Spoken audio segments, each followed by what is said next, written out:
Congoluklar çoğun düşmenge duş gelip bakkanı yok. Küçük balını oyun kılığına dakle bir işiydi.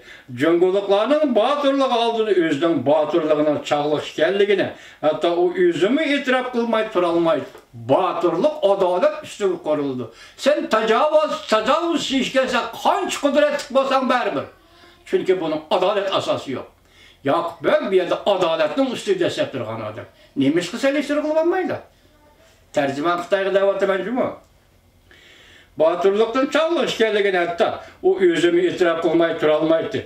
Congoluklarda onun oturuştaki adam sadece ki çoğun perktin kilovatkan besimden başka yani üstten akıl paraset ki bu callık besim onun tolumuz yallık idi.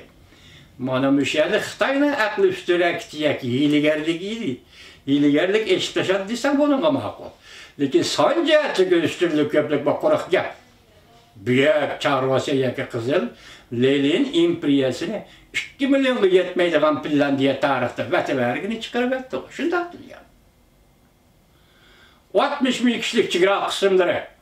Vietnam'da da tünügülla 200 bin kişilik Cungo armiyasının vetivergini çıkarıverdi. Maşinçilik yaş.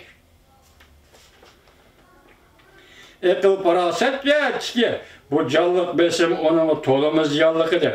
Stratejiye ve kural yarak cihazı güçlülük, zor askeri güç ve zor irade, erketteki ciddilik, fikir cihetiki tamamen birdeklik, manipula birleşip, erkillikni közlügen, takdirdimu yaşaş üçün, can tikip küreş kılgan, ümitsiz bir çağrını, genç taşlıqarını.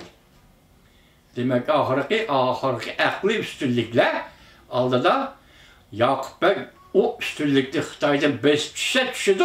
Lakin onun kol asıdaki hal amma, askeri güç birdiğin ammıdı, onda akıl yoktu. Bana muşi gel.